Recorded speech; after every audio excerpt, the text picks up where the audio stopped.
Episode की शुरुआत में हम देखते हैं कि सूजियो आइस रूम में लॉक हो चुकी होती है और ठंड से बचने की कोशिश कर रही होती है।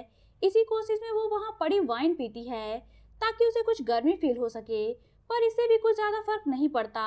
इधर वेंजून सेफ के पास आकर सूजियो के बारे में पूछता है तो वो कहता है कि सूजियो तो वापस अपने घर जा चुकी है क्योंकि वो किचन में काम कर करके थक गई थी। ये सुनकर वेंजून भी दरबार में दावत के लिए जाने लगता है। इधर हान जिंग को फील होता है कि सूजियो की जान खतरे में है, तो वो सीधा पैलेस पहुंच जाता है और शाही दावत में जा रहे वेंजून को रोककर सूजियो के बारे में पूछता है। इस पर वेंजून उसे भी यही बताता है कि सूजियो घर वापस चली गई है, पर हान जिंग कहता है कि नहीं, वो अभी घर नहीं गई। वो वेंजून को सूजियो का बैज दिखाता है जो कि उसे सेफ के घर से मिला था। इस पर वेंजून भी परेशान होकर सूजियो को ढूंढने जाने लगता है, पर असिस्टेंट उसे कहता है कि प्रिंस आपका दावत में जाना ज्यादा जरूरी है क्योंकि अगर आप वहां नहीं पहुंचे तो किंग आपको ढूंढने के लिए रॉयल सोल्जर्स को भेज देंगे। इस पर हान जिंग भी उसे दावत में जाने का कहता है और उसे भरोसा दिलाता है कि वो सूजियो को खुद ही ढूंढ लेगा। इधर हम कियान कंट्री के किंग और वेंजून के बड़े भाई वेनयिंग को देखते हैं जो कि वेंजून का वेट कर रहे थे। यहाँ बातों ही बातों में वेनयिंग सिविल ऑफिसर्स के मर्डर केस के बारे में डिस्कस करते हुए किंग को की कंट्री के लोगों के खिलाफ भड़काता है और कहता है कि हमें की मैंस को अपनी कंट्री में इतनी खुली छूट नहीं देनी चाहिए, वो हमारे लिए काफी खतरनाक साबित हो सकते हैं। किंग उसकी इस बात से एग्री करते हैं क्योंकि वो भी की मैंस को पसंद नहीं करते थे। इधर शाम का अंधेरा चारों तरफ छाने लगता है पर सूजियो का कुछ पता नहीं होता। इस पर हान जिंग अपनी पूरी पावर का यूज करते हुए सूजियो को ढूंढने लगता है। तभी उसे फील होता है कि सूजियो फूड स्टोरेज रूम में है, तो वो जल्दी जल्दी वहां जाने लगता है, पर सोल्जर्स उसे देख लेते हैं और उसे कोई की असासिन समझकर उस पर हमला करने लगते हैं। हान जिंग उनसे बचते बचाते किसी तरह स्टोरेज रूम में जाता है और वहां बर्फ से जमी हुई सूजियो को उठाकर बाहर लेकर आता है, पर बाहर सारे सोल्जर्स उसे अरेस्ट करने के लिए खड़े होते हैं। इधर एक सोल्जर किंग के पास आकर बताता है कि एक की मैन ने पैलेस में घुसपैठ की है। ये बात वहां मौजूद वेंजून भी सुन लेता है और वो तुरंत हान जिंग और सूजियो को सेव करने के लिए पहुंच जाता है। यहाँ वो सारे सोल्जर्स को बताता है कि हान जिंग और सूजियो उसके फ्रेंड हैं और उसी ने उन्हें पैलेस में बुलाया था। इसके बाद वो हान जिंग और सूजियो को ट्रीटमेंट के लिए लेकर जाता है। यहाँ इंपीरियल डॉक्टर सूजियो को कुछ मेडिसिन देते हैं। थोड़ी ही देर में सूजियो को होश आ जाता है। सूजियो हान जिंग और वेंजून को सारी बातें बताती है। अब सभी को पता चल चुका था कि सिर्फ ही असली मर्डरर है। इसके बाद वेंजून सूजियो और हान जिंग को लेकर शाही दावत में जाता है। यहाँ सूजी और वेंजून झुककर किंग को रिस्पेक्ट देते हैं, पर हान जिंग चुपचाप खड़ा रहता है। ये देखकर किंग को गुस्सा आता है। किंग कहते हैं कि क्या ये वही की मैन है जिसने पैलेस में घुसपैठ की थी। इस पर वेंजून उन्हें बताता है कि उन दोनों को उसी ने पैलेस में इनवाइट किया था, वो उसके दोस्त हैं और हान जिंग का इरादा गलत नहीं था, बल्कि वो तो सूजियो को ढूंढ रहा था। वो किंग से ये भी बताता है कि सूजियो एक पुलिस इंस्पेक्टर है और वो यहाँ सिविल ऑफिसर्स के मर्डर केस के इन्वेस्टिगेशन के सिलसिले में आई थी। यहाँ सूजियो भी सेफ के बारे में किंग को पूरी बातें बताती है। इस पर सेफ कहता है कि मैंने कुछ नहीं किया, ये सभी पता नहीं क्यों मुझे फंसा रहे हैं। इस पर किंग अपने सोल्जर से आइस रूम से डेड बॉडी लाने को कहते हैं, जिस पर सोल्जर्स तुरंत वहाँ जाते हैं, पर उन्हें वहाँ कोई डेड बॉडी नहीं मिलती। ये बात वो वापस आकर किंग को बताते हैं। इस खबर को सुनकर सभी शॉक्ड होते हैं। किंग हान जिंग और सूजियो को डांटते हैं और सेफ को जाने का ऑर्डर देते हैं। इस पर सेफ जल्दी से फूड ट्रॉली लेकर जाने लगता है। यहाँ हान जिंग को शक होता है और वो आगे बढ़कर उसकी फूड ट्रॉली को पलट देता है, जिस पर सेफ की वाइफ की डेड बॉडी तुरंत ट्रॉली में से निकलकर बाहर आ जाती है। यहाँ पता चलता है कि सेफ ने सूजी और हान जिंग के स्टोरेज रूम से निकलते ही अपनी वाइफ की डेड बॉडी को भी वहाँ से निकाल लिया था और अब वो उसे लेकर घर जाने वाला था। सेफ इस तरह पकड़े जाने पर घबरा जाता है। वो अपनी वाइफ से बहुत प्यार करता था। जब उसे पता चला कि उसकी वाइफ का एक की मैन से अफेयर चल रहा है, तो उसने उसे मारकर बर्फ में जमा कर अपने पास रख लिया। वो अपनी वाइफ की डेड बॉडी को पकड़कर फूट फूट कर रोने लगता है। सूजी उसे पूछती है कि क्या उसी ने सारे ऑफिसर्स को मारा है। इस पर वो अपना क्राइम एक्सेप्ट कर लेता है और कहता है कि जो भी की कंट्री का सपोर्टर है वो मरना डिजर्व करता है। इस पर वेनियन गार्ड्स को उसे अरेस्ट करने का ऑर्डर देता है, तो गार्ड्स उसे अरेस्ट करके लेकर चले जाते हैं। इसके बाद सबको लगता है कि इस केस को सॉल्व करने पर किंग उन्हें कोई रिवॉर्ड देंगे, पर किंग के दिमाग में तो कुछ और ही चल रहा था। वो तुरंत हान जिंग को एक की मैन होकर पैलेस में बिना उनकी परमिशन के घुसने पर अरेस्ट करने का ऑर्डर देते हैं। गार्ड्स तुरंत हान जिंग को पकड़कर लेकर चले जाते हैं। अब सूजियो काफी परेशान होती है, तो वेन जून का असिस्टेंट उसे घर जाने को कहता है। वो उसे कहता है कि आप परेशान मत होइए, प्रिंस आपको संभाल लेंगे। इस पर सूजियो वहां से चली जाती है। इधर वेन जून अपने फादर को समझाने की कोशिश कर रहा था, पर वो कुछ सुनने को तैयार ही नहीं थे। वेन यिंग भी अपनी तरफ से कोशिश करता है, पर किंग फिर भी हान जिंग को रिलीज करने पर राजी नहीं होते। दोनों प्रिंस किंग के पास से वापस आने लगते हैं। यहाँ वेन जून अपने ब्रदर से हान जिंग को रिलीज करवाने की रिक्वेस्ट करता है, तो वेन यिंग उसे वादा करता है कि इस मैटर में उसे जो बन पड़ेगा वो जरूर करेगा। नेक्स्ट मॉर्निंग सूजियो अपने रूम से बाहर निकलती है, तो उसकी मदर देखती है कि उसके चेहरे पर डार्क सर्कल्स बन चुके थे, क्योंकि वो हान जिंग की फिक्र में पूरी रात सोई नहीं थी। उसकी मदर उसकी इस हालत की वजह पूछती हैं, तो सूजियो केस का बहाना बनाकर वहां से चली जाती है। जैसे ही वो पुलिस स्टेशन पहुंचती है, तो देखती है कि वेन जून वहां पहले से ही मौजूद होता है। वो सूजियो की ये हालत देखकर कहता है कि लगता है कि तुम्हें हान जिंग की काफी फिक्र है। इस पर सूजियो कहती है कि ऐसा नहीं है, वो मेरी वजह से अरेस्ट हुआ है, इसीलिए मैं बहुत गिल्टी फील कर रही हूँ। इसके बाद वेन जून उसे दोबारा रेस्टोरेंट लेकर जाता है। इधर जेल में वेन यिंग हान जिंग से मिलने आता है। जिस जेल में हान जिंग कैद था, वो कीमैन्स के लिए ही बनाई गई थी, ताकि वो वहां से भाग ना सके। चारों तरफ गर्म कोयले भी रखे गए थे, जंजीरें भी काफी मजबूत थीं। यहाँ बातों ही बातों में वेन यिंग को ये पता चलता है कि हान जिंग की कंट्री का प्रिंस है और वहाँ के किंग का इकलौता बेटा है। वो तुरंत अपने एक गार्ड को ये बात वेन जून को बताने के लिए भेजता है और खुद किंग को आकर इस बारे में बताता है। किंग पहले तो इस खबर को सुनकर शॉक्ड होते हैं, पर फिर वो खुश होते हैं और कहते हैं कि अब हम उन कीमैन से आसानी से छुटकारा हासिल कर लेंगे। यहाँ ये बात रिवील होती है कि किंग के फादर ने की कंट्री के किंग से समझौता किया था, जिसमें उन्होंने वादा किया था कि वो अपनी एनुअल इनकम का एक बड़ा अमाउंट की कंट्री को देंगे, जिसके बदले की कंट्री वालों को उनकी कंट्री के बॉर्डर की हिफाजत करनी होगी। ये समझौता हो गया था, पर इसका कोई पेपर वर्क नहीं हुआ था और ना ही दोनों कंट्रीज के किंग ने सिग्नेचर किए थे।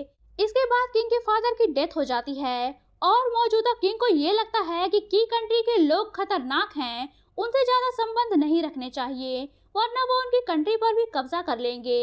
इसलिए वो सिग्नेचर करना ही नहीं चाहते थे। वो वेन यिंग को ऑर्डर देते हैं कि वो एक एम्बेसडर को हान जिंग के अरेस्ट होने की खबर देने के लिए की कंट्री भेजे। इस ऑर्डर को सुनकर वेन यिंग वहां से चला जाता है। इधर वेन यिंग का गार्ड वेन जून के पास आकर हान जिंग के बारे में बताता है, जिसे सुनकर सूजियो भी हैरान होती है। उसने ये एक्सपेक्ट नहीं किया था कि हान जिंग भी एक प्रिंस निकलेगा। वो वेन जून से कहती है कि क्या मैं उससे मिल सकती हूँ। वेन जून कहता है कि ये तो बहुत मुश्किल है, फादर इसके लिए कभी एग्री नहीं होंगे। ये सुनकर सूजियो बहुत सैड होती है। वापसी में जब वो घर जा रही थी, तो रास्ते में ब्रिज पर रुककर वो हान जिंग को याद करती है। तभी वहाँ हान जिंग का असिस्टेंट बोइंग आकर उसे पकड़कर ले जाता है और रस्सियों से एक पिलर में बांधकर उसे डरा धमकाकर पूछताछ करने लगता है, क्योंकि उसे लग रहा था कि सूजियो ने ही हान जिंग को फंसाकर अरेस्ट करवाया है। इस पर सूजियो उसे सारी बातें बताती है। फिर वह दोनों रात में उस जगह जाते हैं जहां हान जिंग को बंद किया गया था। वहां काफी ज्यादा सोल्जर्स होते हैं, इसलिए वो दोनों अंदर नहीं जा पाते। सूजियो हान जिंग के असिस्टेंट से कहती है कि तुम तो एक की मैन हो, फिर तुम तेजी से हान जिंग के पास जाकर उसे छुड़ा लाओ, या फिर छुड़ा ना सको तो उसे देख ही आओ। असिस्टेंट बताता है कि मैं मास्टर जितना फास्ट नहीं हूँ, मैं अंदर नहीं जा सकता, पर मैं हाउल देकर उन तक अपना मैसेज पहुंचा सकता हूँ। हम की मैन्स हाउल की भाषा समझ लेते हैं। इतना कहकर वो वोल्फ की तरह हाउल करता है, जिसे सुनकर हान जिंग मुस्कुराता है, क्योंकि असिस्टेंट हाउल की भाषा में ये कह रहा था कि मास्टर, मैं आपको अकेला नहीं छोड़ूंगा, मैं हमेशा आपके साथ हूँ। उसके हाउल करने को सुनकर सूजी एक्साइटेड होती है और उसे कहती है कि मुझे भी हाउल करना सिखाओ, मैं भी हान जिंग को मैसेज देना चाहती हूँ। इस पर असिस्टेंट उसे भी हाउल करना सिखाता है।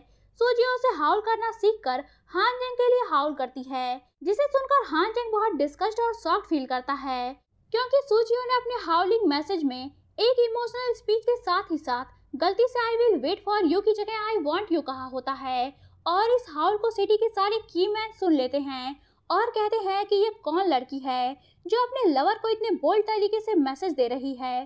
सूजियो हान जिंग से वादा करती है कि जब तक हान जिंग जेल में रहेगा, तब तक वो इसी तरह से हाउल करने आती रहेगी। इधर की कंट्री के किंग के पास भी हान जिंग के अरेस्ट होने की खबर पहुंच चुकी थी। इसी सिलसिले में उन्होंने अपने कंट्री के चारों कबीलों के सरदारों को बुलाया होता है। तभी वहाँ एक सोल्जर आकर बताता है कि कियान से आने वाले एम्बेसडर को किसी ने रास्ते में मार डाला है। ये सुनकर किंग समेत सभी शॉक्ड होते हैं, क्योंकि अब उनके संबंध कियान कंट्री से और भी बिगड़ने वाले थे। किंग को अपने बेटे हान जिंग की फिक्र होती है, इसलिए वो जनरल चिलैन और नेशनल टीचर हान लिन को हान जिंग के साथ ही साथ कियान से हुए समझौते को भी सेव करने के लिए भेजते हैं। इधर पुलिस ऑफिसर्स को लॉर्ड चैन की डेड बॉडी मिलती है, जिसके बारे में सूजियो वेनजून को बताती है। तो वेनजून कहता है कि शायद लॉर्ड चैन क्राइम प्लेस से किसी तरह बच बचाकर भाग निकले थे, पर भागते हुए पहाड़ी की चोटी से गिरकर उनकी मौत हो गई होगी। इसीलिए सेफ ने उनकी डेड बॉडी की जगह जामुकी की डेड बॉडी का यूज किया था। यहाँ सूजियो इस बात को लेकर भी परेशान होती है कि आखिर सेफ ने एक सिंपल कियान मैन होकर एक की मैन को किस तरह मार डाला, और ब्रिज पर उसे नीचे धक्का देने वाला कौन था। इसी उधेड़ बुन में उसे ख्याल आता है कि की कंट्री की तरफ भेजा गया एम्बेसडर अभी वापस नहीं आया है, न ही उसकी कोई खबर मिली है। वो सोचती है कि शायद हान जिंग के असिस्टेंट बोइंग को इस बारे में कुछ पता होगा, इसलिए वो वेनजून से काम का बहाना बनाकर बोइंग से मिलने चली जाती है। इधर चिलैन और नेशनल टीचर असिस्टेंट बोइंग के पास पहुंचकर उसे बांधकर उसे हान जिंग के बारे में पूछ रहे होते हैं। यहाँ बोइंग कहता है कि मुझे कुछ नहीं पता, पर मैं एक लड़की को जानता हूँ जो मास्टर के साथ मिलकर काम कर रही थी, उसे सब कुछ पता है। इतने में सूजियो वहाँ पहुँच जाती है, तो चिलैन उसे पकड़कर बांधकर पूछताछ करने लगती है। यहाँ सूजियो उन्हें सारी बातें बता देती है और ये यकीन दिलाती है कि वो भी हान जिंग को छुड़ाना चाहती है। वो चिलैन से की कंट्री जाने वाले कियान एम्बेसडर के बारे में पूछती है, तो चिलैन उसे एम्बेसडर के मर्डर के बारे में बताती है। इस पर सूजियो कहती है कि एम्बेसडर की मौत के बाद तो हान जिंग का रिलीज होना और भी मुश्किल है, किंग उसे कभी नहीं छोड़ेंगे। हमें जल्द से जल्द हान जिंग को किसी तरह खुद जाकर जेल से छुड़ाना होगा। उसकी इस बात पर टीचर हान लिन उसकी रस्सियां काट देते हैं और उसे अपने साथ शामिल कर लेते हैं। फिर शाम को चिलैन और सूजियो छुपते छुपाते हान जिंग के पास जाते हैं और देखते हैं कि हान जिंग कुछ ही दिनों में काफी वीक हो चुका था। यहाँ चिलैन हान जिंग को जेल में दिए गए फूड को चेक करती है, तो पता चलता है कि उसे वीक होने वाला ड्रग दिया जा रहा था ताकि वो जेल तोड़कर भाग न सके। सूजी और चिलैन हान जिंग को एम्बेसडर की मौत के बारे में बताते हुए वहां से भाग चलने को कहते हैं। इस पर हान जिंग कहता है कि अगर मैं यहाँ से इस तरह भाग जाऊंगा तो की कंट्री और कियान कंट्री के बीच का समझौता टूट जाएगा और आम लोगों को प्रॉब्लम फेस करनी पड़ेगी। इतना कहकर वो चिलैन और सूजियो को एक प्लान समझाता है। अब प्लान के अकॉर्डिंग चिलैन नेशनल टीचर हान लिन के साथ सोने से भरा 2 बॉक्स लेकर राज दरबार में पहुंचती है और किंग से एम्बेसडर की मौत के बदले माफी मांगते हुए पैसों के बदले निगोशिएट करके हान जिंग को छोड़ने के लिए कहती है, पर किंग एग्री नहीं होते। इतने में सोल्जर्स हान जिंग को दरबार में लेकर आते हैं। किंग हान जिंग को पनिशमेंट देने ही वाले थे, तभी सूजियो वेनजून के साथ राज दरबार में आती है और किंग से कहती है कि हान जिंग पैलेस में मेरे साथ आया था क्योंकि उसने पुलिस स्टेशन में मेरे साथ ऑफिसर की पोस्ट पर ज्वाइनिंग ली थी और वो एक कियान इंस्पेक्टर की तरह मेरे साथ इस केस पर काम कर रहा था। इतना कहकर वो वेनिंग को हान जिंग का ज्वाइनिंग लेटर दिखाती है, जिसे वेनिंग किंग को भी दिखाता है। सूजियो कहती है कि हान जिंग पैलेस में की मैन की हैसियत से नहीं बल्कि एक कियान इंस्पेक्टर की हैसियत से आया था, इसलिए आप उसे माफ कर दीजिए। ये सारी बातें सुनकर किंग थोड़ा नरम पड़ते हैं क्योंकि अब वो हान जिंग को कोई सख्त पनिशमेंट नहीं दे सकते थे, इसलिए वो फैसला सुनाते हैं कि हान जिंग को 50 कोड़े मारकर छोड़ दिया जाएगा। इस पर सूजियो कहती है कि हान जिंग मुझे सेव करने के चक्कर में फंसा है, इसीलिए ये पनिशमेंट हान जिंग की जगह मैं लेना चाहती हूँ। तभी वेनजून भी सामने आता है और किंग से कहता है कि इन दोनों को पैलेस में बुलाकर मैं लाया था, इसीलिए ये पनिशमेंट मुझे दे दीजिए। इस पर किंग वेनिंग के सजेशन पर 25-25 कोड़े वेनजून और सूजियो में बांट देते हैं। यहाँ हान जिंग पहली बार उन दोनों को देखकर दिल से स्माइल करता है। नेक्स्ट सीन में सूजियो और वेनजून को कोड़े मारे जाते हैं, जिस पर किंग काफी ज्यादा अपसेट दिखते हैं। वो अपने एक ऑफिसर को बुलाकर की कंट्री से हुए समझौते को खत्म करने का हल निकालने को कहते हैं। इसी के साथ ये पार्ट एंड होता है। तो दोस्तों, अगर आप जानना चाहते हैं कि कहानी में आगे क्या हुआ तो बने रहिए मेरे साथ, और अगर आपने अभी तक चैनल को सब्सक्राइब नहीं किया है तो चैनल को सब्सक्राइब करके बेल आइकन पर क्लिक कर लीजिए ताकि आपको हमारे आने वाली वीडियोस की इंस्टेंट नोटिफिकेशंस मिलती रहे। तो मिलते हैं नेक्स्ट वीडियो के साथ, तब तक के लिए take care and good bye.